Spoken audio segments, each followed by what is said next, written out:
এই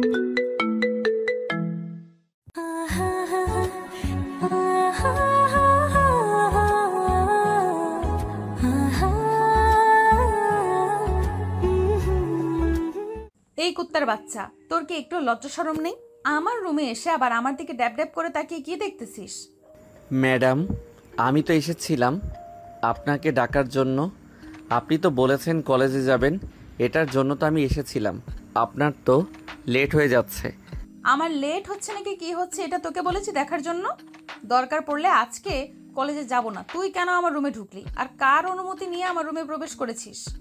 ম্যাডাম, আমি এই বাড়ির ড্রাইভার, আমি যে কোনো সময় যে কারো রুমে ঢুকতে পারবো। স্যার আমাকে এই অনুমতি দিয়েছে। আপনি আমার সাথে এরকম খারাপ ব্যবহার করতেছেন কেন? খারাপ ব্যবহার করলে কিন্তু আমি স্যারকে বলতে বাধ্য হব।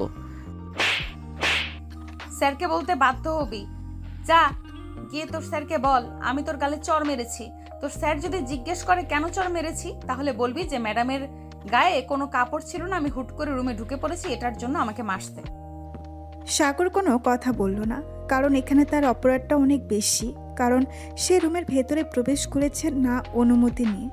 সাগর গালে হাত দিয়ে চলে আসলো, নিচে গাড়িতে এসে বসে আছে। বেশ কিছুক্ষণ পর নীলা আসলো, সাগরকে দেখে বলতে লাগলো, ভালো হয়ে যা, ভালো হয়ে যা। ভালো হতে টাকা পয়সার প্রয়োজন হয় না।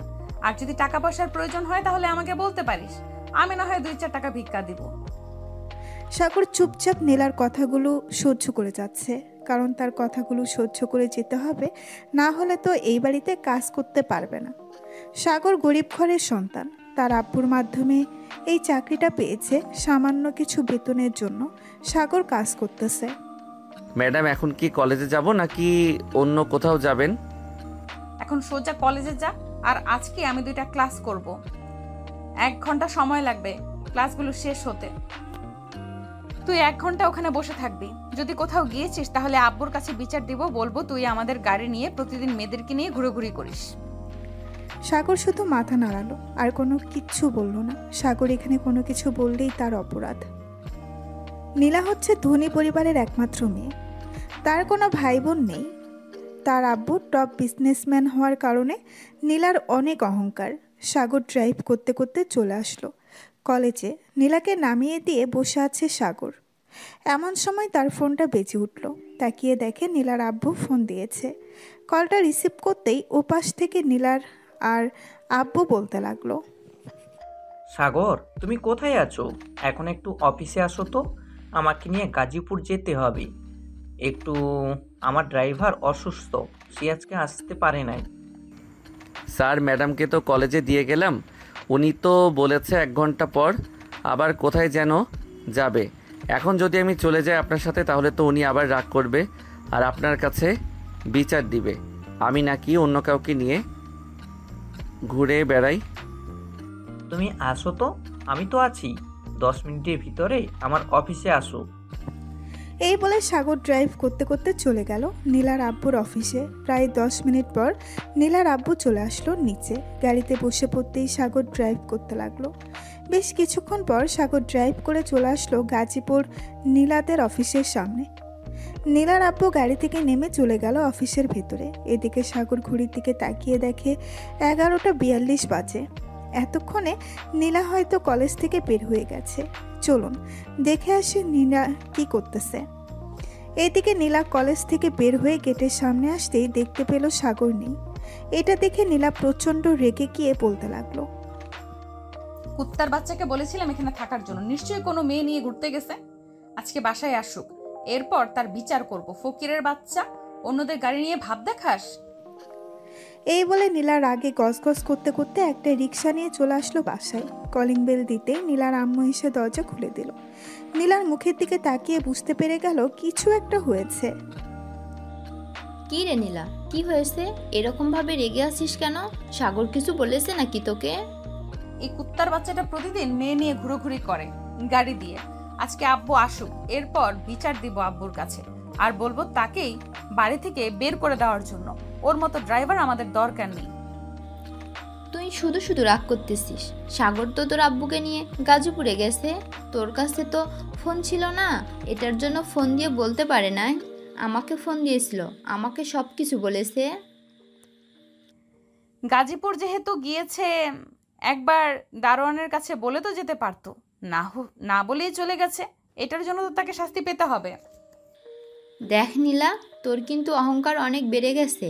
আমি কিন্তু তোর আব্বুকে বলতে বাধ্য হব তুই যে প্রতিদিন সাগরের উপর অত্যাচার করিস। নীলা তার আম্মুর দিকে রাগি চোখে তাকিয়ে চলে গেল তার রুমে। দরজাটা বন্ধ করে ফোনটা হাতে নিয়ে দেখে সাগর মেসেজ দিয়েছে।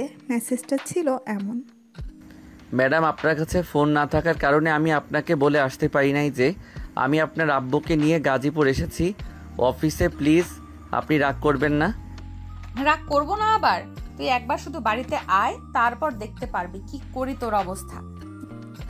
এই বলে নীলা ফোনটা রেখে রেডি হয়ে চলে আসলো নিচে। যেই বাহিরে বের হতে যাবে এমন সময় নীলার আম্মু বলতে লাগলো: নীলা, কোথায় যাইতেছিস এই সময়? জাহার নামে যাচ্ছি, যাবে নাকি আমার সাথে? এই বলে নীলা বাড়ি থেকে বের হয়ে গেল।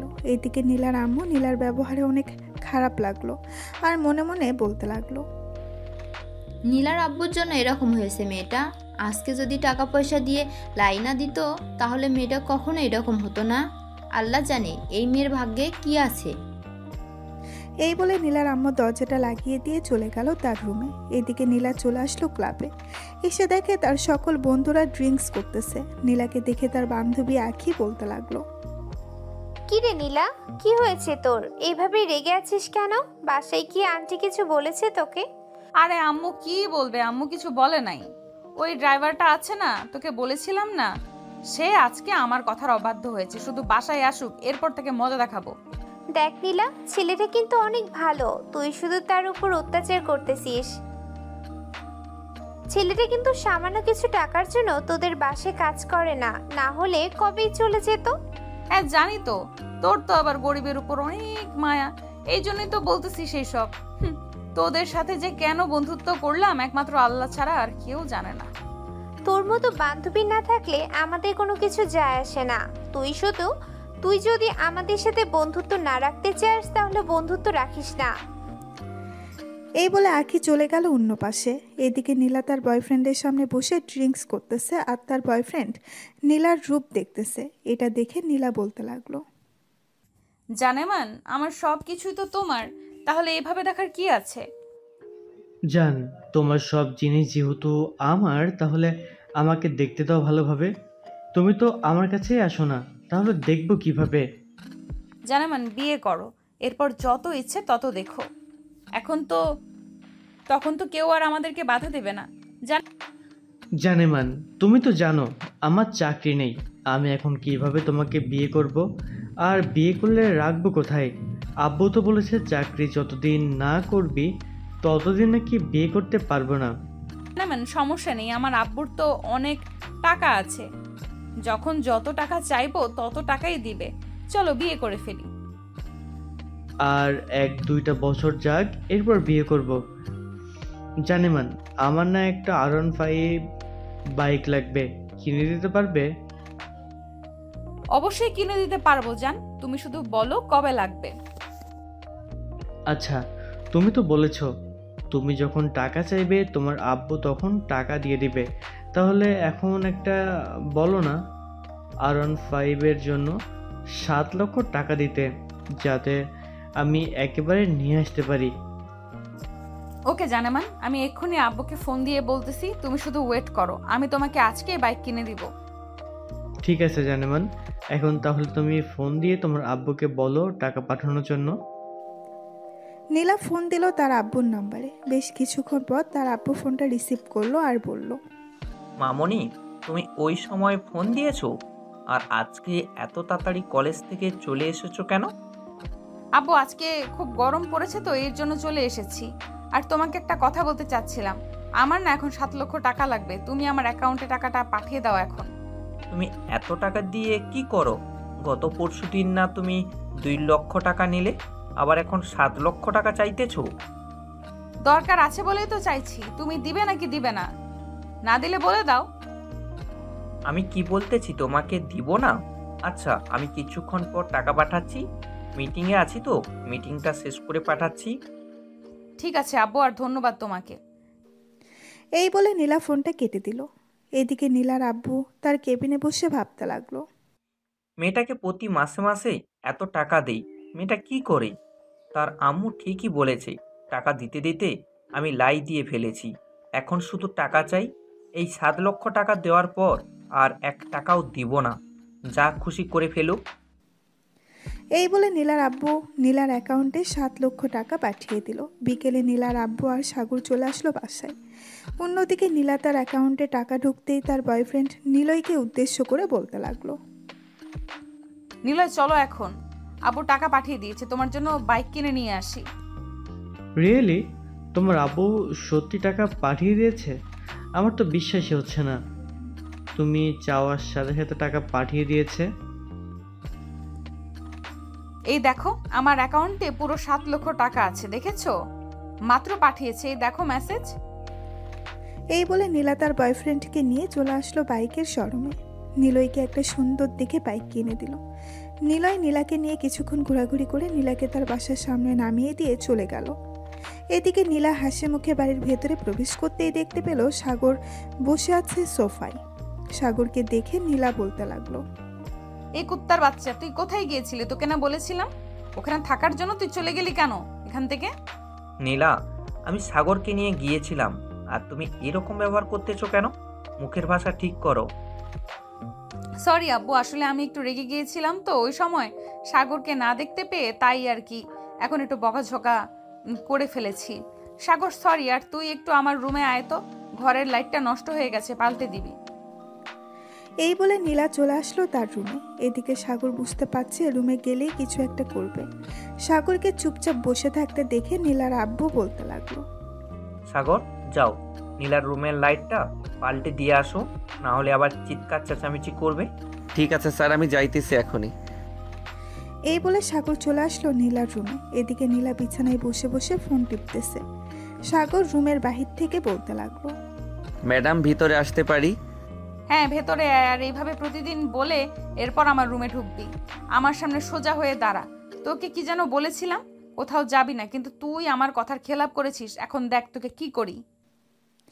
এই বলে নীলা তার চুলগুলো হিট করতে ওটাতেই সাগরের হাত চেপে ধরেছে। সাগরের হাত 2 মিনিটের মধ্যে পুরো দাগ হয়ে গেছে। এদিকে সাগর চিৎকার করতে পারতেছে না। সাগরের 2 হাতে দাগ বসিয়ে দিল 2টা। সাগরের চোখ দিয়ে পানি পড়তেছে টপ টপ করে, কিন্তু নীলা তো এইসব দেখবে না কখনোই। এখন বুঝতে পারছিস আমার কথার খেলাপ করলে কি হয়? চুপচাপ নিচে চলে যাবি। আর এই দাগগুলো যদি আব্বু আম্মু দেখে তাহলে বলবি গাড়ি পরিষ্কার করতে গিয়ে এরকম হয়েছে। সাগর তার চোখের পানি মুছে চলে আসলো নিচে। নিচে এসে সাগর তার স্যারকে উদ্দেশ্য করে বলতে লাগলো। স্যার, আমাকে 100 টাকা দিতে পারবেন? আমার ফোনের রিচার্জ শেষ হয়ে গেছে, তো এটার জন্য রিচার্জ করব। এই নাও, 200 টাকা রিচার্জ করে নিও তুমি। আর যদি টাকা লাগে তাহলে আমাকে বলিও। না স্যার, আর টাকা লাগবে না। 1 তারিখে না হয় আপনি আমার আব্বুর ফোনে টাকা পাঠিয়ে দিবেন। এই বলে সাগর চলে আসলো ওইখান থেকে। নিচে গাড়িটা বের করে দ্রুত ড্রাইভ করে চলে আসলো একটা ফার্মেসিতে। গাড়িটা সাইড করে রেখে সাগর ফার্মেসির সামনে এসে দাঁড়িয়ে বলতে লাগলো। ভাই, পুড়ে যাওয়ার মলম আছে নাকি, যেখানে দিলে তাড়াতাড়ি ভালো হয়ে যাবে? হ্যাঁ ভাই, পুড়ে যাওয়ার তো মলম আছে, কিন্তু কিভাবে পড়েছে এটা এটা তো বললেন না, বললে বুঝবো কি করে? আর যদি পারেন দেখালে খুব ভালো হতো। সাগর তার হাতটা দেখাতেই দোকানদার 2 হাত পিছিয়ে গেল, কারণ খুব বাজেভাবে পুড়ে গেছে চামড়াগুলো। দোকানদার সাগরকে উদ্দেশ্য করে বলতে লাগলো। ভাই, আপনার এরকম অবস্থা কি করেছে? দেখে তো মনে হচ্ছে কোনো হিটার দিয়ে আপনার হাতে এরকম অবস্থা করেছে। ভাই, আপনি শুধু মলম দেন, আপনাকে এত কিছু বলতে পারবো না। আবার কখন জানি ফোন দিয়ে বসে তাড়াতাড়ি যেতে হবে। দোকানদার একটা মলম দিয়ে দিল। সাগর মলমটা নিয়ে চলে গেল ওইখান থেকে আবার বাসায়। এদিকে নিলয় বাইকের উপর বসে আছে। এমন সময় আঁখিয়ে এসে বলতে লাগলো। কি রে নিলয়, মনে হচ্ছে আজকে বাইকটা কিনে আনলি? নিশ্চয়ই নীলা দিয়েছে, তাই না? নীলা ছাড়া আর কে দিবে বাইক বলতো? সে তো প্রতি মাসে আমাকে কম করে হলো 10 লক্ষ টাকার উপরে দেয়। গত পরশুদিন ও 1 লক্ষ টাকা দিয়েছে। আর আমি আমার গার্লফ্রেন্ডকে নিয়ে ঘুরতে গেছিলাম। নীলা যদি একবার জানতে পারে তাহলে তোর কি হবে বুঝতে পারছিস? নীলা কিন্তু প্রচুর রাগী। আমি তার বেস্ট ফ্রেন্ড, তার রাগ সম্পর্কে জানি। আরে কোনো কিছু করতে পারবে না। নীলা আমাকে প্রচুর ভালোবাসে, কিন্তু আমি নীলাকে একটু ভালোবাসি না। আমি তো ভালোবাসি নিঝুমকে। যা, চালিয়ে যা, একদিন দেখবি তোর কপাল পুড়বে। এই বলে আঁখি ওইখান থেকে চলে গেল। এদিকে সাগর নিচে গাড়িতে বসে আছে। এমন সময় তার ফোনটা বেজে উঠল। তাকিয়ে দেখে তার আব্বু ফোন দিয়েছে। কলটা রিসিভ করতেই ওই পাশ থেকে তার আব্বু বলতে লাগলো, সাগর বাবা কেমন আছিস? এই তো আব্বু, আলহামদুলিল্লাহ ভালো আছি। তোমরা কেমন আছো? আর খাওয়া দাওয়া করেছো? হ্যাঁ, আমরাও অনেক ভালো আছি আর খাওয়া দাওয়া করেছি। তোর বোন জিপিএ 5 পেয়েছে, এখন তো তাকে কলেজে ভর্তি করাতে হবে, অনেক টাকার প্রয়োজন। আব্বু, কয়েকদিন পর তো টাকা পাবো আমি, তখন না হয় ওইখান থেকে সাদিয়াকে কলেজে ভর্তি করিয়ে দিও। আর আমি যদি পারি তাহলে স্যারের কাছ থেকে বলবো নে একটু বেশি করে টাকা দেওয়ার জন্য। ঠিক আছে বাবা, আর ঠিকমতো খাওয়া দাওয়া করিস, কিন্তু খাওয়া দাওয়া না করে অসুস্থ হোস না। এই বলে সাগরের আব্বু ফোনটা রেখে দিল। এদিকে সাগর গাড়ির ভেতরে এসিটা চালিয়ে বসে আছে, কারণ তার হাতে মলম লাগিয়েছে। বেশ কিছুক্ষণ পর নীলা আসলো। সাগরকে বসে থাকতে দেখে বলতে লাগলো, এই নে, এই জিনিসগুলো তাড়াতাড়ি বাজার থেকে নিয়ে আসবি। 1 ঘন্টার মধ্যে যেন সকল কিছু পেয়ে যাই, আর সব কিছু নিয়ে আমার রুমে আসবি। ঠিক আছে ম্যাডাম, আপনি আপনার রুমে যান, আমি 1 ঘন্টার মধ্যে সকল কিছু নিয়ে চলে আসবো বাসায়। এই বলে সাগর গাড়িটা বের করে চলে আসলো বাজারে। মেকআপের সকল কিছু জিনিস নিয়ে আবারও চলে আসলো বাসায়। নীলার রুমের সামনে দাঁড়িয়ে বলতে লাগলো, ম্যাডাম ভিতরে আসতে পারি? আপনার সকল জিনিসগুলো নিয়ে এসেছিলাম। হ্যাঁ, ভেতরে আয়, আর জিনিসগুলো টেবিলের উপর রেখে যা। আচ্ছা ম্যাডাম, আর যদি কিছু প্রয়োজন হয় তাহলে আমাকে ফোন দিবেন, আমি নিয়ে আসবো। এই বলে সাগর চলে গেল নিচে। দেখতে দেখতে রাত হয়ে আসলো। সাগর খাওয়া দাওয়া করে বাহিরে এসে লাইটের নিচে বসে বসে 2 হাতে মলম দিতেছে। এমন সময় নীলা বেলকনিতে আসলো। সাগরের দিকে চোখ পড়তেই দেখতে পেল জায়গাগুলো অনেক ক্ষত হয়ে পড়ে গেছে। এটা দেখে নীলার গা শিউরে উঠল। নীলা মনে মনে বলতে লাগলো, অহংকারের কারণে আমি এরকম অবস্থা করলাম। ভালোই হয়েছে, আমার কথা না শুনলে এরকম হবে। আর সে মরে গেলে তাতে আমার কি আসে যায়, সে তো আমাদের বাসার চাকর। এই বলে নীলা তার বিছানায় এসে শুয়ে পড়ল। এমন সময় তার ফোনটা বেজে উঠল। তাকিয়ে দেখে সুবর্ণা ফোন দিয়েছে। কলটা রিসিভ করতেই ওই পাশ থেকে সুবর্ণা বলতে লাগলো, কি রে নীলা, কেমন আছিস? আমাদের সাথে তো দেখাই করিস না আজকাল। কলেজে আসিস 2-1টা ক্লাস করে চলে যাস, ঠিক মতো তো কথা বলিস না। আরে এমনিতেই চলে আসি, নিলয়ের সাথে প্রতিদিন ঘুরতে যাই। আজকে নিলয়কে একটা R15 বাইক কিনে দিয়েছি 7 লক্ষ টাকা দিয়ে। আমাকে নিয়ে ঘুরোঘুরি করেছিল 2-3 ঘন্টার মতো। ও আচ্ছা, বাপের টাকা আছে বলে সবাইকে এরকম ভাবে গিফট করবি? যাক, ভালোই করতে থাক, একটা সময় আসবে নিজে বুঝতে পারবি টাকার মূল্য। নীলা সুবর্ণার সাথে আরও কিছুক্ষণ কথা বলে ফোনটা কেটে দিয়ে ঘুমিয়ে গেল। পরের দিন সকাল 7টা। সাগর তাড়াতাড়ি ঘুম থেকে উঠে গাড়িগুলো ধুয়ে মুছে পরিষ্কার করে রেখে দিল। এমন সময় নীলার আব্বু আসলো আর বলতে লাগলো, সাগর, তুমি এক কাজ করো, আজকে যেহেতু আমার ড্রাইভার চলে এসেছে, তুমি না হয় নীলাকে নিয়ে থাকবে, নীলা যেখানে বলবে সেখানেই যাবে। ঠিক আছে স্যার, আপনি যা বলবেন তাই করব। এই বলে নীল আর আব্বু চলে গেল ওইখান থেকে তার অফিসে। এদিকে সাগর বসে আছে। এমন সময় নীলা ফোন দিল আর বলতে লাগলো, সাগর, কালো এক্স করোলা গাড়িটা রাখবি, আজকে আমি এই গাড়িটা নিয়ে ঘুরতে যাব। ম্যাডাম, ওই গাড়িটা তো আপনার আব্বু নিয়ে গেছে, এখন ওনাকে বললে তো উনি দিবে না। তোকে যেটা বলেছি সেটা কর, আর যদি না আনতে পারিস গাড়িটা, তাহলে তোকে চাকরি থেকে বের করে দেব। সাগর ফোনটা কেটে তাড়াতাড়ি করে ফোন দিল আব্বুর কাছে। এদিকে নীলার আব্বু ফোনটা রিসিভ করে বলতে লাগলো, কি হয়েছে সাগর, আবার ফোন দিলে কেন? স্যার, নীলা ম্যাডাম তো আপনার গাড়িটা চাইতেছে, আমি এই সাদা গাড়িটা নিয়ে আসতেছি।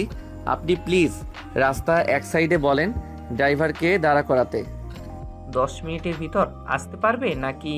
যদি আসতে পারো তাহলে নিয়ে যেতে পারবে গাড়িটা, আমি দাঁড়াচ্ছি রাস্তার এক পাশে। এই বলে সাগরের আব্বু রাস্তার একপাশে ড্রাইভারকে বলল গাড়িটা দাঁড় করানোর জন্য। বেশ কিছুক্ষণ পর সাগর তাড়াতাড়ি করে গাড়িটা নিয়ে এসে কালো গাড়িটা নিয়ে আবার চলে গেল বাড়িতে।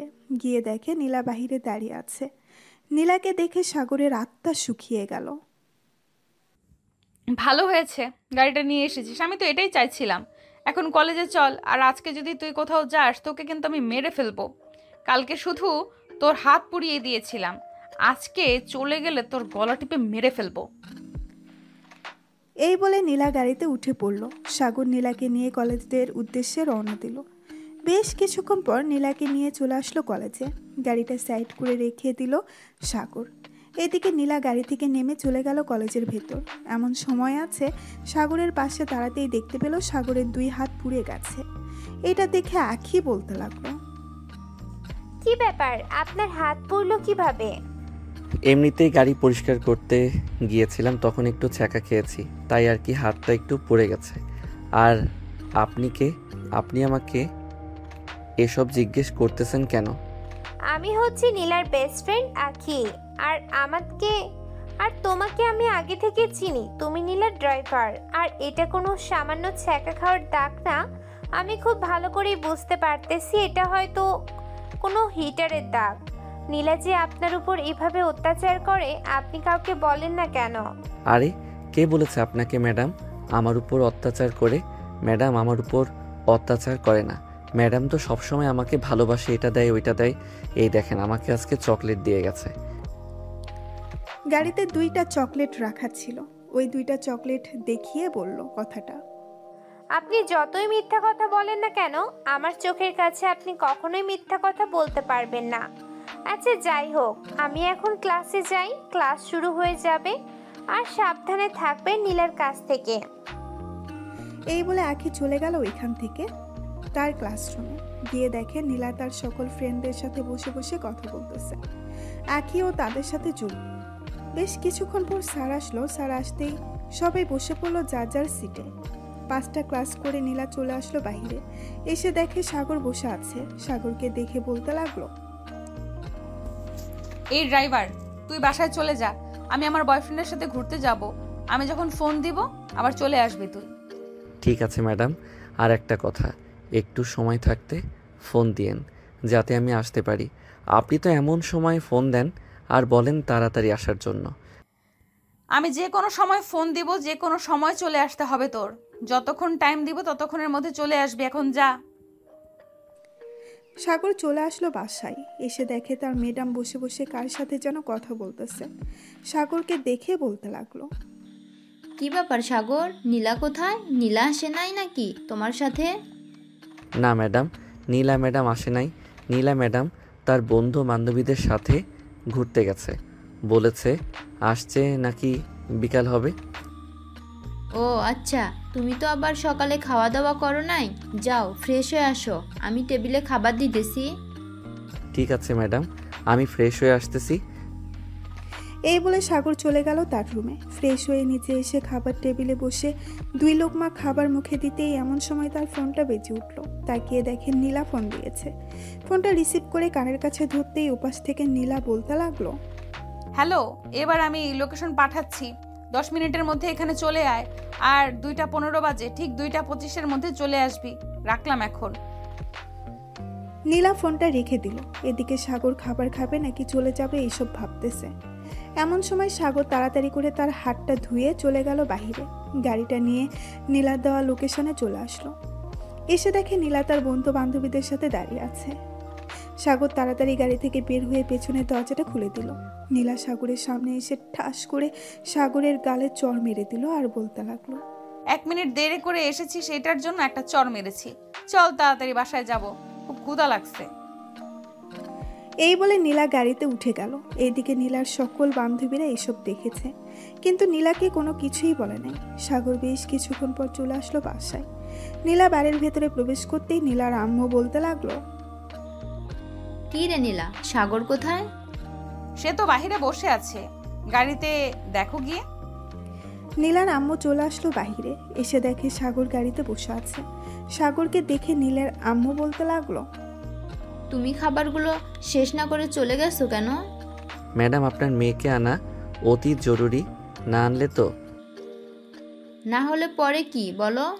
না ম্যাডাম কিছু না, আর না খাওয়ার জন্য সরি, আমার ক্ষুধা ছিল না। নীলার আম্মু বেশ বুঝতে পারছে সাগরের মুখ দেখে। বেশ কিছুক্ষণ পর চলে আসলো ঘরে। একটা প্লেটে খাবার নিয়ে বাইরে আসতেই দেখতে পেল সাগর বসে আছে।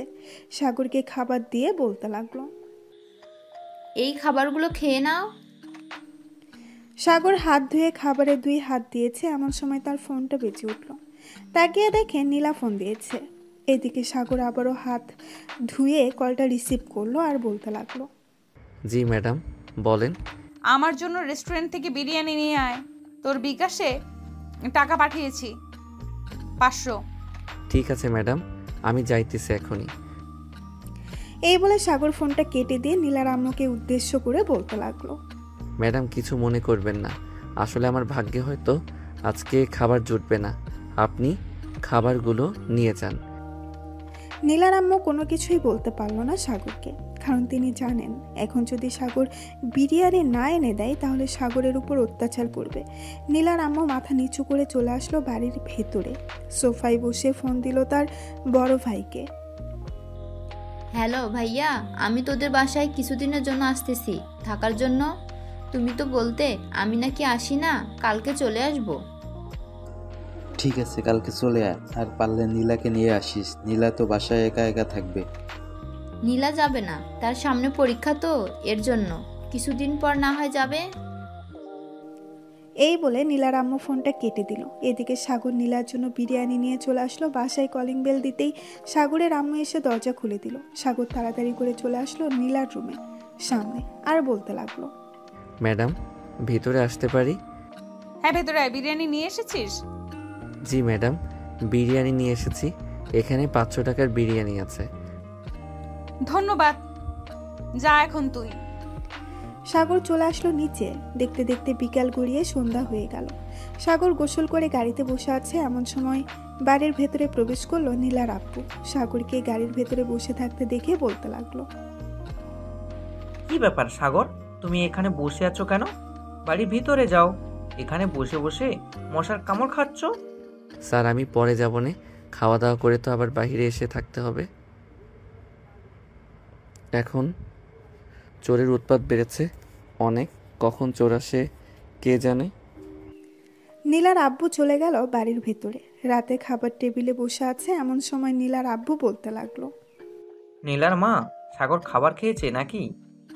না, সাগর এখনো খাবার খায় নাই। তুমি একটু ফোন দিয়ে বলো আসার জন্য। আম্মু সাগর তো পরেও খেতে পারবে,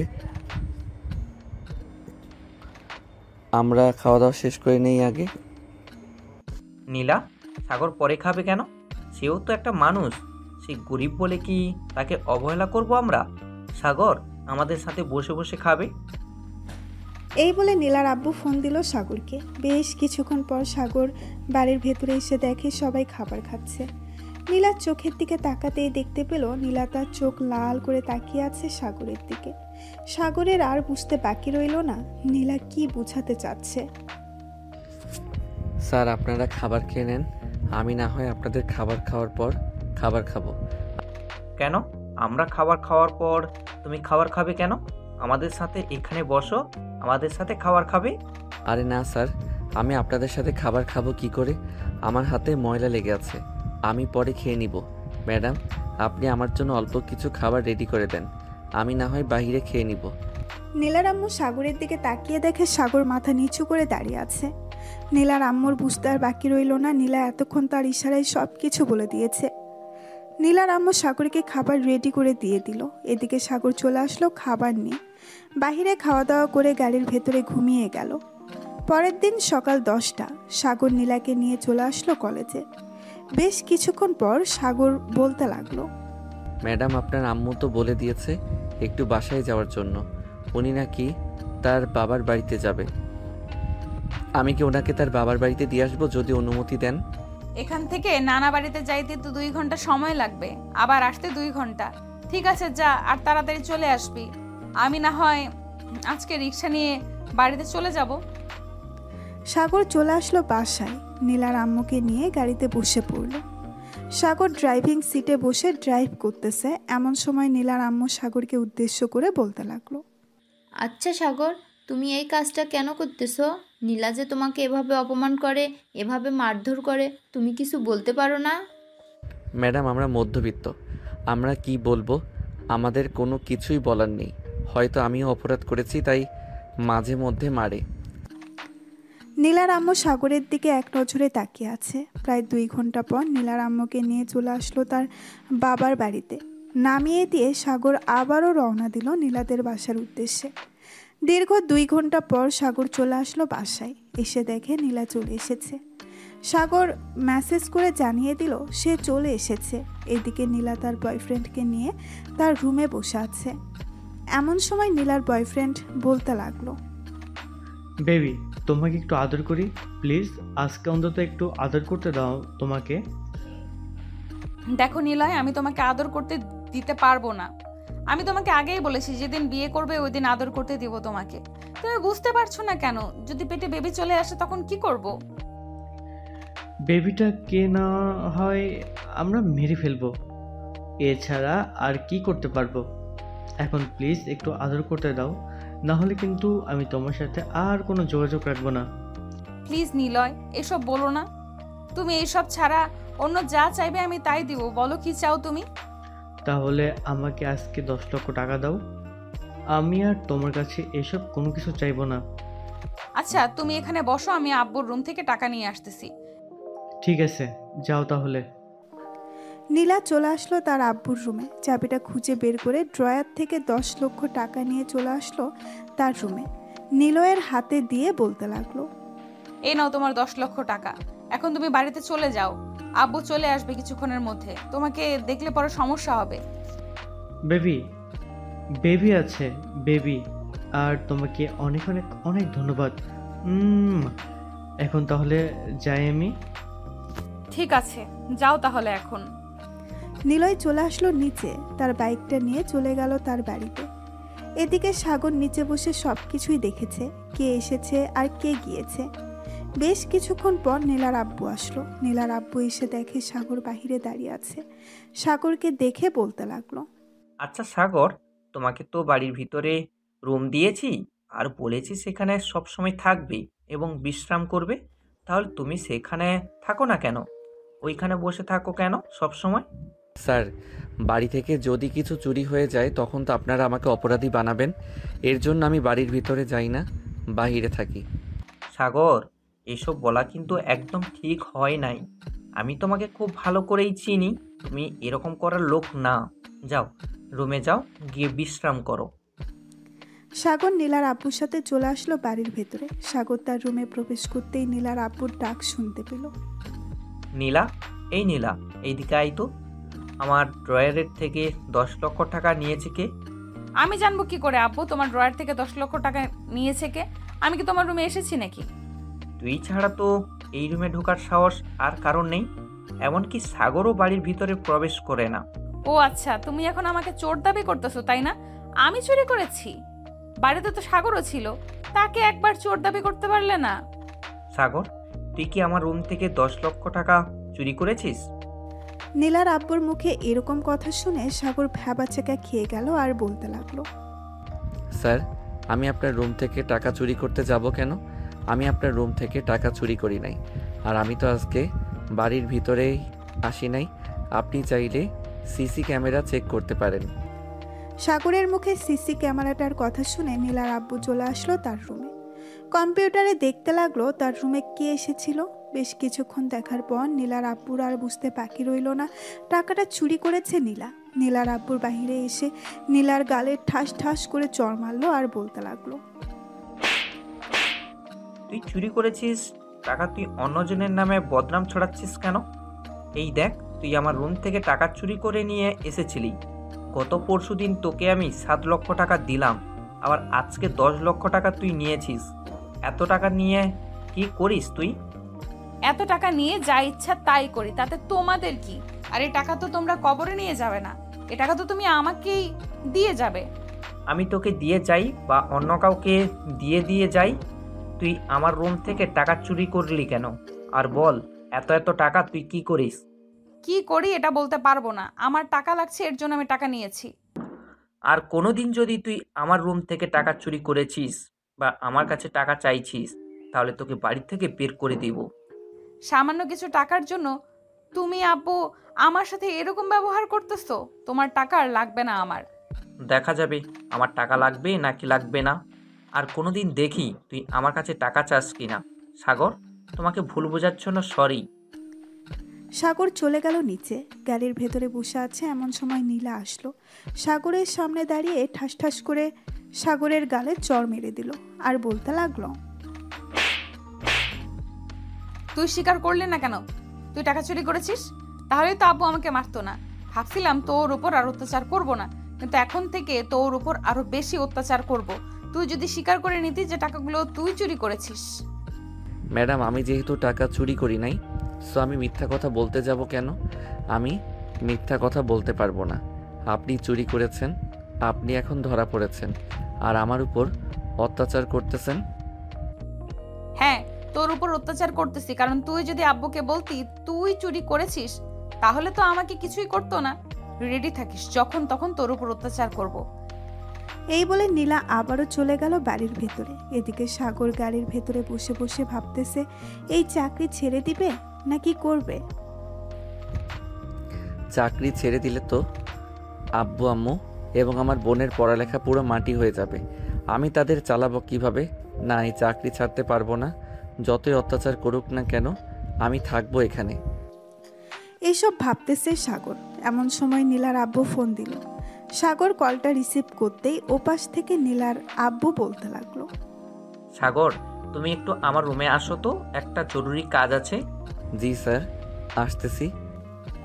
এই বলে সাগর চলে গেল নীলার আব্বুর রুমে। গিয়ে দেখে নীলার আব্বু বড় বড় 5টা ব্যাগ রেডি করে রেখেছে।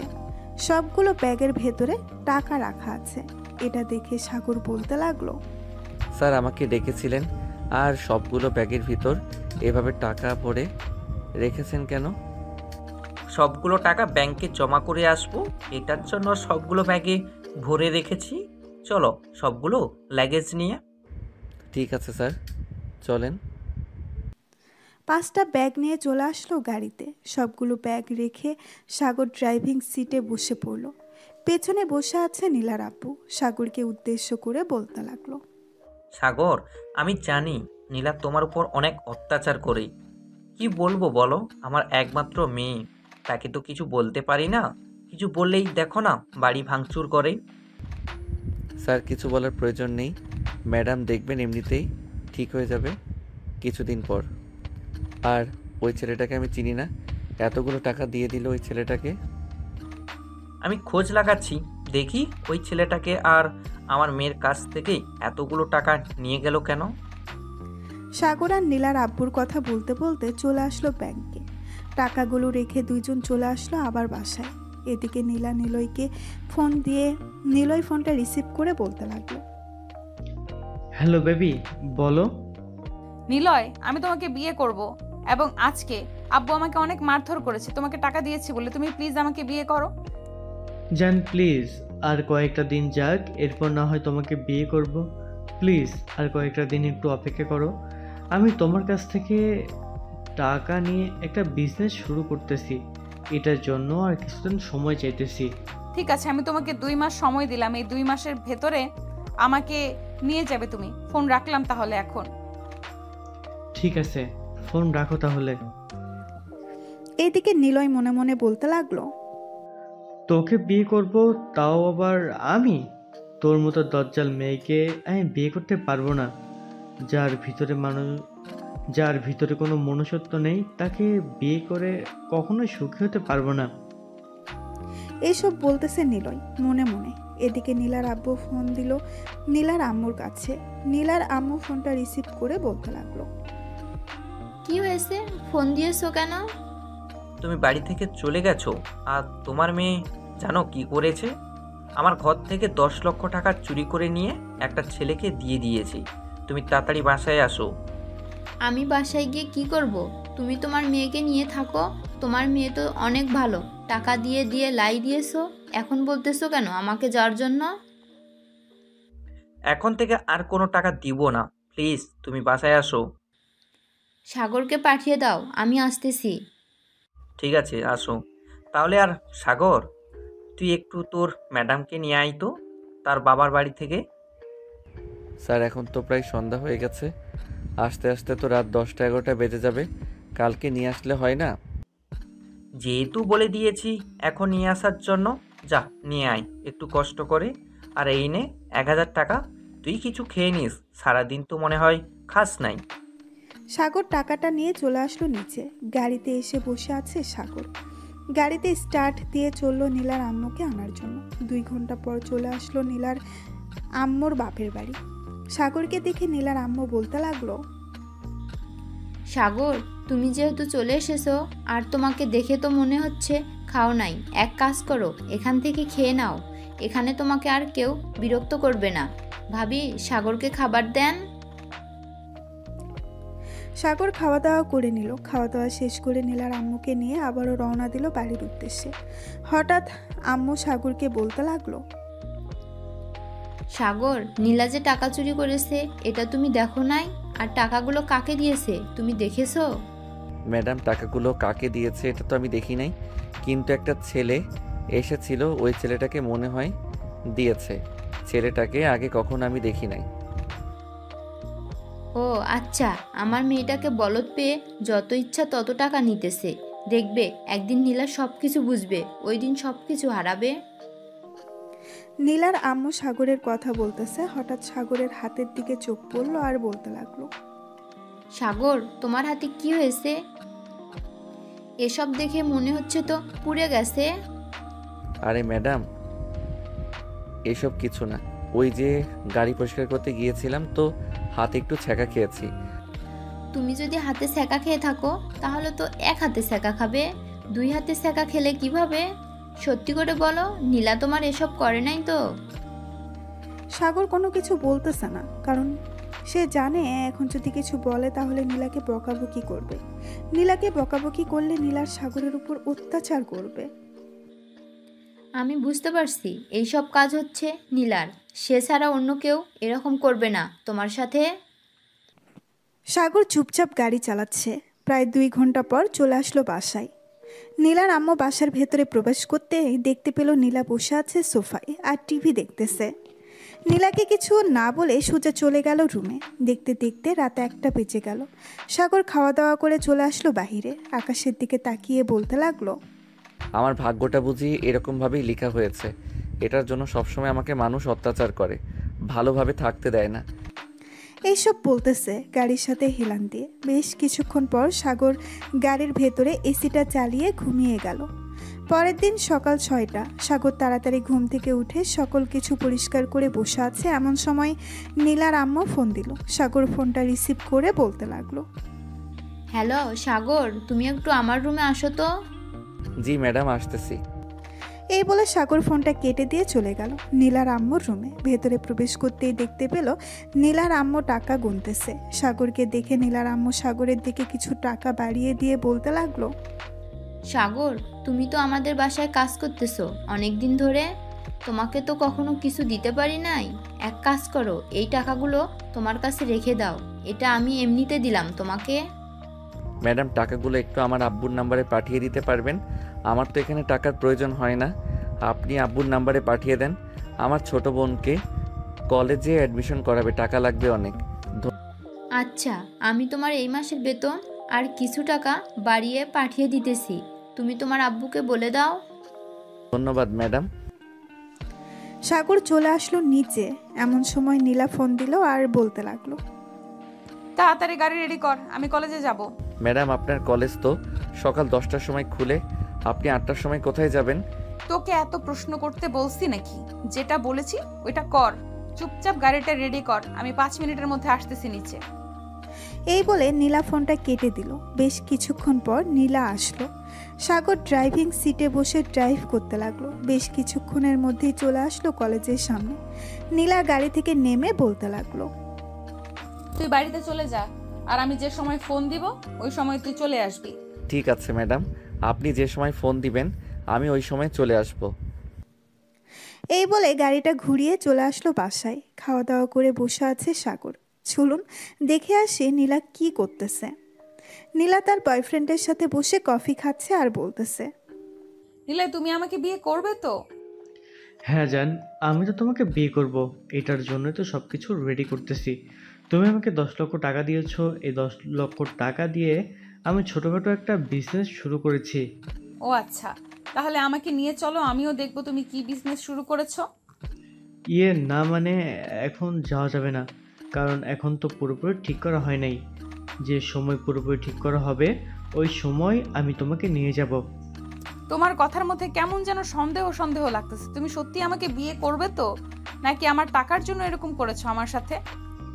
এই তো আজকে বুঝতে পেরে গেছিস, আর বলতে হয় নাই। আমি তো টাকার জন্য এতদিন তোর সাথে রিলেশন করেছি। তোর মতো মেয়েকে বিয়ে তো দূরের কথা, এক রাত কাটাতেও পারবো না তোর সাথে। মানে নিলয়, তুমি সব কি বলতেছো? তুমি আমার টাকার জন্য আমার সাথে এরকম করেছো? হ্যাঁ, আমি তোর টাকার জন্য এমন করেছি। তুই যেখানে নিজের বাড়ির ড্রাইভারকে এরকমভাবে মারতে পারিস, বিয়ের পর আমাকে কিভাবে মারতে পারবি এটা আমি ভালোভাবে বুঝতে পারছি। তোর টাকার অনেক অহংকার, তাই না? আর তুই তো ড্রাইভারকে মেরেছিস। সে চাইলে কিন্তু অন্য জায়গায় চাকরি করতে পারতো। সামান্য কিছু টাকার জন্য তোর বাসায় কাজ করেছে, আর তুই প্রতিনিয়ত ছেলেটার উপর অত্যাচার করেছিস। মানুষের তো একটা বিবেক আছে, কিন্তু তোর সেই বিবেকটা নেই। ভালো থাকিস, আর কোনোদিন আমাকে ফোন দিস না। ফোন দিলে ফোন তো রিসিভ করব না। এই বলে নিলয় কফি শপ থেকে চলে গেল বাহিরে। এইদিকে নীলা চুপচাপ বসে বসে ভাবতেছে। এমন সময় আঁখি এসে নীলার পাশে বসে বলতে লাগলো, আমি ওই দিন বলেছিলাম না তোর এই অহংকারের জন্য নিশ্চয়ই একটা কিছু হবে। আর দেখেছিস তোর টাকারও ও নিয়েছে এবং ভালো ভালো উপদেশও দিয়ে গেছে। আমাদের এতদিনের বন্ধুত্বের জন্য আমি শুধু তোর সাথে আছি, না হলে আমি কবেই চলে যেতাম। তোর মতো বান্ধবী আমার দরকার নেই। ভালো থাকিস, আর যেদিন একেবারে ভালো হয়ে আসতে পারবি ওই দিন না হয় আমাকে ফোন দিস। আর এই নে 1,00,000 টাকা। কিছুদিন আগে তোর কাছ থেকে টাকা নিয়েছিলাম না, এটাই সেই টাকা। এই বলে আঁখি ওইখান থেকে চলে গেল তার বাড়িতে। এইদিকে নীলা তার ফোনটা বের করে ফোন দিল সাগরকে, আর বলতে লাগলো, কিরে কোথায় আছিস? দেখ, আমি তোকে একটা লোকেশন পাঠিয়ে দিয়েছি, এই লোকেশনে চলে আয় তাড়াতাড়ি। ঠিক আছে ম্যাডাম, আমি কিছুক্ষণের মধ্যে আসতেছি। এই বলে সাগর চলে গেল নীলাকে আনার জন্য। বেশ কিছুক্ষণ পর সাগর চলে আসলো কফি শপে। এসে দেখে নীলা বসে আছে। নীলাকে দেখে বলতে লাগলো, ম্যাডাম আমি গাড়ি নিয়ে এসেছি, আপনি আসেন, আমি গাড়িতে যাই। আচ্ছা তুমি যাও, আমি 5 মিনিট পরে আসতেছি বিলটা দিয়ে। সাগর চলে আসলো গাড়িতে। এদিকে নীলা বিলটা দিয়ে চলে আসলো নিচে। গাড়ির দরজা খুলে বসে পড়লো ভেতরে। এইদিকে সাগর চুপচাপ গাড়ি চালাচ্ছে। বেশ কিছুক্ষণ পর নীলা বলতে লাগলো, সাগর তোকে একটা কথা বলতে চাই। তোর হাত দুইটা দেখি। কেন ম্যাডাম, আমার হাত দেখে কি করবেন? আমার হাতে তো কিছু নেই। আমি যে হিটার দিয়ে পুড়িয়ে দিয়েছিলাম ওই পোড়া জায়গাগুলো দেখি এখন কিরকম আছে। ম্যাডাম দয়া করে আমার উপর আর এরকম অত্যাচার করবেন না। আসলে পুরো জায়গাটা এখনও শুকাই নাই। এখন যদি আপনি আবার এরকম করেন তাহলে আমার এই চাকরিটা ছেড়ে দিতে হবে। চাকরি ছাড়তে হবে না, তুই এক কাজ কর, ত্রিপোলার মেডিকেল কলেজে যা, ওইখান থেকে তোর হাতের চিকিৎসা করিয়ে নিয়ে আসবো। আরে না, চিকিৎসা করাতে হবে না, অযথা বাড়তি খরচ। আমি বাসার দিকে নিয়ে যাইতেছি। একবার বলেছি কানে যায় না নাকি তোর? আবার অত্যাচার করার জন্য বলতেছিস তুই? যেটা বলতেছিস সেটা কর, তাড়াতাড়ি হসপিটালের দিকে যা। সাগর চুপচাপ চলে আসলো হাসপাতালে। গাড়িটা সাইডে রেখে গাড়ির ভেতরে থেকে বের হয়ে দাঁড়িয়ে আছে। এমন সময় নীলা বলতে লাগলো, দাঁড়িয়ে আছিস কেন? আমার সাথে আয়। ম্যাডাম অনেক টাকা খরচ হবে, প্লিজ যাইয়েন না, আমার কাছে এত টাকা নেই। তোকে একবারও বলেছি নাকি টাকা দেওয়ার জন্য? তুই চুপচাপ আমার সাথে আয়। ঠিক আছে ম্যাডাম, আসতেছি। এই বলে সাগর নীলা আর পিছু পিছু চলে গেল। বেশ কিছুক্ষণ পর সাগর চলে আসলো একটা ডাক্তারের কেবিনে। ভেতরে বসে আছে 3 জন। এমন সময় নীলা বলতে লাগলো, ফারুক ভাই ওর হাতটা একটু দেখেন তো। সাগরের হাত দুইটা সামনে বাড়িয়ে দিয়ে কথাটা বলল নীলা। সাগরের হাত দেখিয়ে ফারুক অবাক হয়ে বলতে লাগলো, এটা কিভাবে হলো? দেখে তো মনে হচ্ছে কোনো হিটারের দাগ। আর এটা কবে হয়েছে? এরকম অবস্থা হয়েছে কেন? সাগর আর নীলা কিছুই বলতেছে না, কারণ নীলা কি বলবে? সে যে এরকম করেছে। নীলা বেশ কিছুক্ষণ পর ফারুককে উদ্দেশ্য করে বলতে লাগলো, ভাইয়া সাগর তো এসব বলছে না, হিটারটা হাতে নিয়ে ওর হাতে লাগিয়ে দিয়েছিল, এই জন্যই এরকম হয়েছে। আপনি একটু ওর দুইটা হাত ভালোভাবে পরিষ্কার করে কিছু ওষুধের ব্যান্ডেজ করে দেন যাতে তাড়াতাড়ি ভালো হয়ে যায়। আরও আগে আসার উচিত ছিল, কারণ এরকম অবস্থা হয়েছে আমরা তো দেখেই ভয় লাগতেছে। নীলা, তুমি বাহিরে যাও, আমি কিছুক্ষণ পর তোমাকে ডাক দিব। ঠিক আছে ভাইয়া, যাইতেছি। নীলা বাহিরে চলে যেতেই ফারুক সাগরকে উদ্দেশ্য করে বলতে লাগলো, সাগর, এসব কাজ নীলা করেছে তাই না? সত্যি সত্যি করে বলো। আরে না ডাক্তার, আমি নিজে থেকেই করেছি এসব। ম্যাডাম করতে যাবে কেন? ম্যাডাম তো খুব ভালো, দেখেন না আমাকে হাসপাতালে নিয়ে এসেছে। তুমি যতই মিথ্যা কথা বলো না কেন, আমি জানি এসব কাজ নীলা ছাড়া আর কেউ করবে না। এখানে একটু বসো, আমি তোমার হাতটা ভালো করে পরিষ্কার করে তারপর কিছু ঔষধ দিয়ে দিতেছি। এই বলে ফারুক সাগরের হাত ভালোভাবে পরিষ্কার করে কিছু ওষুধ লাগিয়ে হাত ব্যান্ডেজ করে দিয়ে প্রেসক্রিপশনে কিছু ওষুধের নাম লিখে দিল। বেশ কিছুক্ষণ পর সাগর নীলাকে নিয়ে আসলো নিচে। দুইজন গাড়িতে বসে আছে এমন সময় সাগর বলতে লাগলো, ম্যাডাম এখন বাসায় চলে যাই। আগে তোর ওষুধ কিনে এরপর বাসায় যাব। সাগর গাড়িটা ঘুরিয়ে চলে আসলো ফার্মেসিতে। ওষুধ নিয়ে বাড়ির দিকে রওনা দিল। বেশ কিছুক্ষণ পর সাগর আর নীলা চলে আসলো বাড়িতে। কলিং বেল দিতেই নীলার আম্মু এসে দরজা খুলে দিল। নীলাকে দেখে কিছুই বলল না। 1 ঘন্টা পর নীলা সাগরকে ফোন দিল আর বলতে লাগলো, আমার রুমে আয় তো একটু, তোর ওষুধগুলো নিয়ে আসবি। এই বলে নীলা ফোনটা কেটে দিল। এদিকে সাগর কিছু বলতে পারল না। তার ওষুধগুলো নিয়ে চলে আসলো নীলার রুমে। সাগর দাঁড়িয়ে আছে এমন সময় নীলা বলতে লাগলো, এই নে খাবারগুলো খেয়ে ওষুধগুলো খেয়ে আব্বু যে রুমটা দেখিয়ে দিয়েছিল তোকে, ওই রুমটাতে গিয়ে ঘুমা। আজকে আর বাইরে যাব না আমি। ঠিক আছে ম্যাডাম। সাগর খাবার খেয়ে ওষুধগুলো খেয়ে চলে আসলো পাশের রুমে। বিছানায় শুয়ে পড়তেই সাগরের ঘুম চলে আসলো। কারণ সাগর প্রতিদিন রাত 1টা, 2টা, 3টার সময় ঘুমাতো আর সকাল 6টা বা 8টার সময় উঠে যেত। হঠাৎ নীলার এত পরিবর্তন দেখে নীলার আম্মু মনে মনে বলতে লাগলো, কি ব্যাপার, মেয়েটার হঠাৎ কি হয়েছে? সাগরের উপর এত মায়া দেখাচ্ছে, নিশ্চয়ই কোনো প্ল্যান করেছে আবার তাকে মারার জন্য। এবার যদি সাগরের গায়ে হাত তুলে তাহলে বাড়ি থেকে বের করে দেব। ওর মতো মেয়ে আমাদের দরকার নেই। এসব বলতেছে মনে মনে। এমন সময় নীলা নিচে এসে তার আম্মুর পাশে বসে পড়ল। বেশ কিছুক্ষণ পর নীলা তার আম্মুর কোলে মাথা রাখতেই নীলার আম্মু চমকে গেল আর বলতে লাগলো, কি রে, তোর হঠাৎ কি হয়েছে? আমার কোলে মাথা রেখেছিস কেন? মাথা তোল তাড়াতাড়ি, তুই নিশ্চয় কোনো বুদ্ধি করেছিস, না হলে তো তুই কখনো এরকম করিস না। আম্মু আমাকে মাফ করে দাও, আমি তোমাদের সাথে অনেক অন্যায় করেছি, তোমরা আমাকে মাফ করে দাও। এটা নিশ্চয় তোর নাটক, আমরা কখনোই তোকে মাফ করব না। তুই সাগরের যে অবস্থা করেছিস এটার জন্য তো আরও মাফ করবই না। আম্মু, এখন থেকে তোমরা যেটা বলবে আমি সেটাই করব, প্লিজ আমাকে মাফ করে দাও। আমি আর কোনোদিন তোমাদের কথার অবাধ্য হব না, তোমাকে কথা দিলাম। আমি বিশ্বাস করি না, আর তোর যদি টাকা লাগে বলতে পারিস, আমি তোর আব্বুকে বলে তোর অ্যাকাউন্টে টাকা পাঠিয়ে দেব। আম্মু, আমি সত্যি কথা বলতেছি, আমি আর কোনোদিন এরকম করব না, প্লিজ আমাকে বিশ্বাস করো। এই বলে নীলা তার আম্মুর পা জড়িয়ে ধরে কান্না করে দিল। কিন্তু নীলার আম্মু নীলাকে এখনো বিশ্বাস করতে পারতেছে না।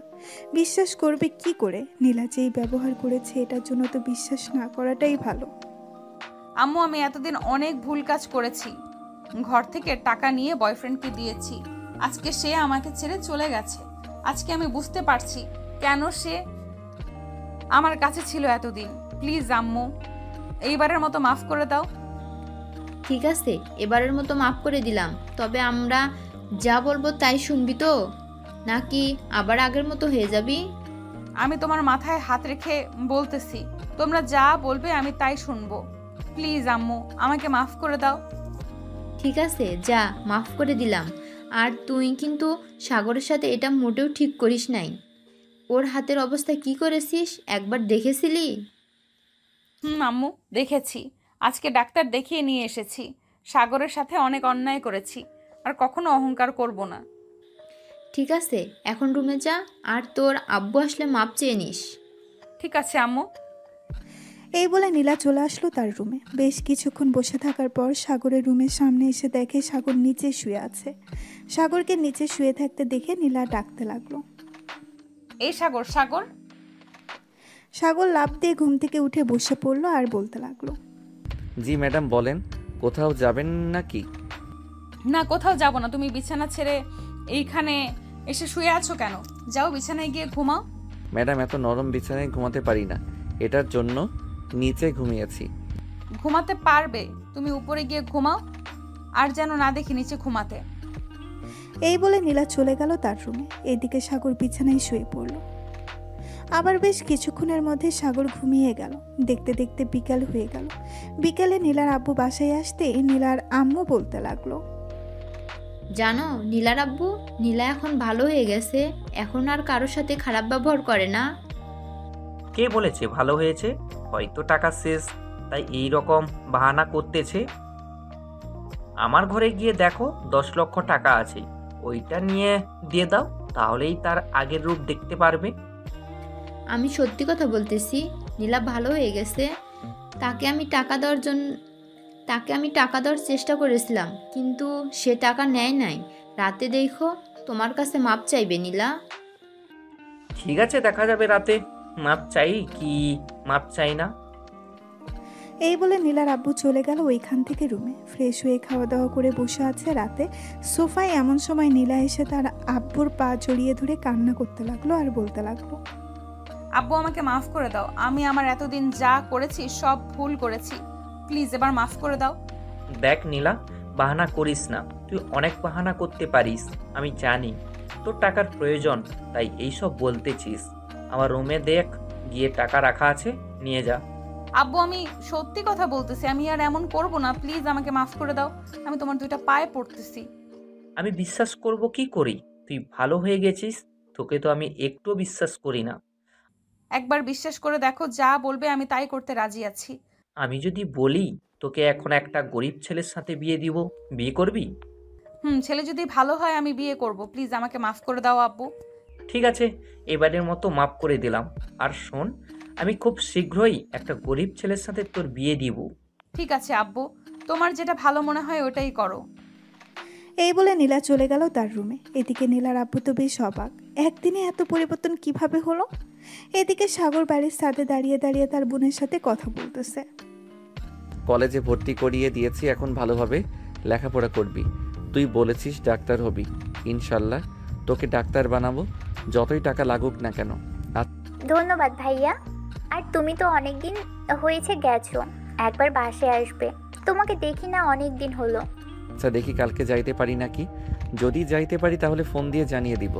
রাখলাম, এখন ঘুমিয়ে থাক তুই। এই বলে সাগর ফোনটা কেটে দিয়ে যেই পেছন ফিরতে যাবে, এমন সময় ভয় পেয়ে গেল, কারণ পেছনে দাঁড়িয়েছিল নীলা, আবার সাদা ড্রেস পরে। নীলাকে দেখে সাগর বলতে লাগলো, ম্যাডাম আপনি এইখানে কিছু বলবেন নাকি? গার্লফ্রেন্ডের সাথে কথা বলছিলে নাকি এতক্ষণ? আরে না ম্যাডাম, আমার ছোট বোন ফোন দিয়েছিল, অনেক দিন হয়েছে তো বাসায় যাই না, বলতেছে বাসায় যাওয়ার জন্য। ও আচ্ছা, কালকে না হয় বাড়ি থেকে ঘুরে আয়, আমি কালকে কোথাও যাব না, বাসায় থাকবো। ঠিক আছে ম্যাডাম, আমি না হয় স্যারকে বলে আসি, যদি স্যার কোথায় যায়। এই বলে সাগর চলে আসলো নিচে। এসে দেখে তার স্যার বসে বসে টিভি দেখতেছে। তার স্যারকে দেখে বলতে লাগলো, স্যার কালকে আমি বাসায় যেতে চাইছিলাম একটু, কালকে কি ছুটি দেওয়া যাবে আমাকে? নীলা তো কলেজে যায়, সাগর কালকে কিভাবে যাবে? শুক্রবারে না হয় বাড়িতে যাইও। স্যার ম্যাডাম বলেছে যে কালকে নাকি কোথাও যাবে না, বাড়িতে থাকবে, এটার জন্য আমি বলেছিলাম যে কালকে যাওয়ার জন্য। ঠিক আছে, যেহেতু কালকে নীলা কোথাও যাবে না, সো তুমি বাসায় যাইও গাড়িটা নিয়ে। আর এই নাও 10,000 টাকা, এটা তোমার ছোট বোনকে দিয়ে আইসো। ধন্যবাদ স্যার। এই বলে সাগর চলে গেল তার রুমে। এদিকে নীলার আব্বু নীলার আম্মুকে উদ্দেশ্য করে বলতে লাগলো, নীলার আম্মু, আমি চাইছিলাম কি সাগরের সাথে যদি নীলার বিয়েটা দিয়ে দিই, তাহলে নীলা অনেক সুখে থাকবে। সাগর ছেলেটা তো খুব ভালো। আমিও ভাবছিলাম তোমাকে বলবো, কিন্তু আর বলা হয়ে ওঠে নাই। তুমি এক কাজ করো, কাউকে না জানিয়ে সাগরদের বাসায় গিয়ে বিয়ের কথা বলে আসো। এটাই করতে হবে, কিন্তু নীলা কি মানবে সাগরকে? সে যদি আবার আগের মতো হয়ে যায়, তখন তো সাগরকে মেরেই ফেলবে। আশা করি নীলা আর আগের মতো হবে না। সাগর তার রুমে এসে তার বোনকে ফোন দিয়ে বলে দিল কালকে সে আসবে। দেখতে দেখতে রাত পার হয়ে সকাল হয়ে গেছে। সাগর রেডি হয়ে নিচে এসে দেখে নীলা এবং নীলার আম্মু বসে আছে। তাদের দুজনকে দেখে বলতে লাগলো, ম্যাডাম আমি তাহলে যাই এখন, আর যদি প্রয়োজন হয় ফোন দিয়ে আমি চলে আসবো। আমিও যাব তোমার সাথে সাগর, আমাকে নিয়ে যাবে তোমার সাথে? ম্যাডাম আপনি আমাদের বাড়িতে যাবেন? আমাদের বাড়ি তো ভাঙাচোরা, আমাদের বাড়িতে গেলে কোথায় বসতে দিব আপনাকে? তোমার ভাঙাচোরা বাড়িতে গিয়েই বসবো, চলো এখন। সাগর নীলাকে নিয়ে চলে আসলো নিচে। গাড়িতে উঠে পড়লো দুইজন। সাগর ড্রাইভ করতেছে আর নীলা এক নজরে তাকিয়ে আছে সাগরের দিকে। হঠাৎ নীলা বলে উঠল, সাগর তুমি কি কোনোদিন প্রেম করো নাই, মানে রিলেশন করো নাই কারোর সাথে? না ম্যাডাম, রিলেশন করি নাই আর করার ইচ্ছাও নাই। এই বলে সাগর আবার চুপ হয়ে গেল। প্রায় 3 ঘন্টা পর সাগর চলে আসলো তাদের বাসায়। গাড়ি থেকে নেমে নীলাকে নিয়ে বাড়ির ভেতর প্রবেশ করতেই সাগরের বোন এসে সাগরকে জড়িয়ে ধরলো আর বলতে লাগলো, ভাইয়া কেমন আছো? আলহামদুলিল্লাহ ভালো আছি। তুই ম্যাডামকে নিয়ে তোর রুমে যা আর পাখাটা ছেড়ে দে। আপনি আসুন আমার সাথে। নীলা চলে গেল সাগরের বোনের সাথে। এদিকে সাগর রান্নাঘরে এসে দেখে তার আম্মু রান্না করতেছে। রান্না শেষ হতেই সাগর আর নীলা খাওয়া দাওয়া করে নিল। খাওয়া দাওয়া শেষ হতেই বিকেলের দিকে দুজন বের হয়ে গেল আবারও নীলাদের বাড়িতে যাওয়ার উদ্দেশ্যে। সাগর নীলাকে নিয়ে চলে আসলো বাসায়। দেখতে দেখতে কেটে গেল 7টি দিন। রাতে খাওয়া দাওয়া করতেছে এমন সময় নীলার আব্বু বলতে লাগলো, নীলা তোর বিয়ে ঠিক করেছি, 1 মাস পর তোর বিয়ে। স্যার ম্যাডামকে বিয়ে দিয়ে দিলে কি আমাকে আর চাকরিতে রাখবেন না? রাখবো। তুমি আমার অফিসে চাকরি করবে নীলার বিয়ে হয়ে গেলে। ঠিক আছে স্যার। নীলা কোনো কথা বলতেছে না। এদিকে সাগর খাওয়া দাওয়া শেষ করে চলে আসলো রুমে। এমন সময় নীলা তার আব্বু আম্মুকে উদ্দেশ্য করে বলতে লাগলো, আব্বু আম্মু তোমাদের সাথে কথা ছিল, আমি সাগরকে বিয়ে করতে চাই। তোমরা যার সাথে বিয়ে ঠিক করেছো তার সাথে আমার বিয়ে ভেঙে দাও, আমি সাগরকে বিয়ে করব। আমি যাকে একবার কথা দিয়ে ফেলি সেই কথা ফিরিয়ে নিই না। তুই ভালো করেই জানিস আমি যার সাথে ঠিক করেছি তার সাথেই বিয়ে হবে তোর। কোনো কথা বলবি না, চুপচাপ বিয়ে করে নিবি। নীলা কিছু না বলে চলে গেল রুমে। এদিকে নীলার আম্মু নীলাকে উদ্দেশ্য করে বলতে লাগলো, মেয়েটাকে বলে দিলেই তো পারতে যে সাগরের সাথে তার বিয়ে ঠিক করেছো। আমি দেখতে চাই নীলা ভালো হয়েছে নাকি আগের মতোই রয়েছে, এটার জন্যই তো এইসব বলেছি। তাই বলে মেয়েটাকে কাঁদাবে? নীলার আব্বু চলে আসলো রুমে। এদিকে সাগর ঘুমিয়ে পড়ল। পরের দিন সকালে ঘুম ভেঙে গেল সাগরের। তাড়াতাড়ি উঠে ফ্রেশ হয়ে চলে আসলো নিচে। গাড়িগুলো পরিষ্কার করে রেখে আবার চলে আসলো রুমে। এসে দেখে নীলা বসে আছে। নীলাকে দেখে সাগর বলতে লাগলো, ম্যাডাম কলেজে যাবেন না নাকি? কলেজে যাব, তার আগে তোর সাথে কথা আছে। আমি তোকে বিয়ে করতে চাই। ম্যাডাম কি আবল তাবল বলতেছেন? আমি আপনাকে বিয়ে করতে পারবো না। আপনি আমার মালিক, আমি কিভাবে বিয়ে করব? বিয়ে করবি না আমাকে? না, বিয়ে করব না। এই বলে সাগর চলে গেল ওয়াশরুমে। এদিকে নীলা তার রুমে এসে চুপচাপ বসে আছে। সকাল 10টা বাজতেই সাগর নীলাকে নিয়ে চলে আসলো কলেজে। দেখতে দেখতে কেটে গেল 1টি মাস। আজকে নীলা আর সাগরের বিয়ে, কিন্তু কেউই জানে না। দুইজন রেডি হয়ে বসে আছে 2 গাড়িতে। এমন সময় কাজী আসলো। হাসানপুর নিবাসী মজনু মিয়ারের ছেলে তানভীর ইসলাম সাগরকে 1,01,000 টাকা মোহর ধার্য করিয়া হয়েছে। মা, আপনি যদি রাজি থাকেন তাহলে বলেন কবুল। নীলা বেশ কিছুক্ষণ চুপ থেকে 3বার কবুল বলল। কবুল কবুল কবুল। কাজী সাহেব চলে আসলো সাগরদের বাসায়। সাগরও 3বার কবুল বলল, কিন্তু সাগর নিজেও জানে না কার সাথে বিয়ে হচ্ছে তার। দেখতে দেখতে রাত 12টা বেজে গেল। সাগর বাসর ঘরে ঢুকে খাটের কাছে আসতে নীলা খাট থেকে নেমে সাগরের পা ধরে সালাম করলো। সাগর বিছানায় বসে নীলার ঘুমটাটা খুলতেই বলতে লাগলো, ম্যাডাম আপনি এইখানে? আমারও তো একই প্রশ্ন, তুই এখানে কি করিস? আমার বাসা, আমি আমার বাসর ঘরে আসবো না, তাই তো কোথায় যাব? তার মানে তোর সাথেই আমার বিয়ে হয়েছে? মনে হয় আপনার সাথেই আমার বিয়ে হয়েছে। এটা বলতেই নীলা সাগরের ঠোঁট ছোড়া কামড়ে ধরলো। আচমকা আক্রমণের কারণে সাগর কি করবে বুঝতে পারছে না। সাগর বেশি কিছু চিন্তা না করে নীলার সাথে রেসপন্স করতে লাগলো। তারা দুইজন রোমান্স শুরু করুক, আমরা এখন বিদায় নিই। সবাই সবার বাসায় চলে যান, সিনেমা শেষ হয়ে গেছে।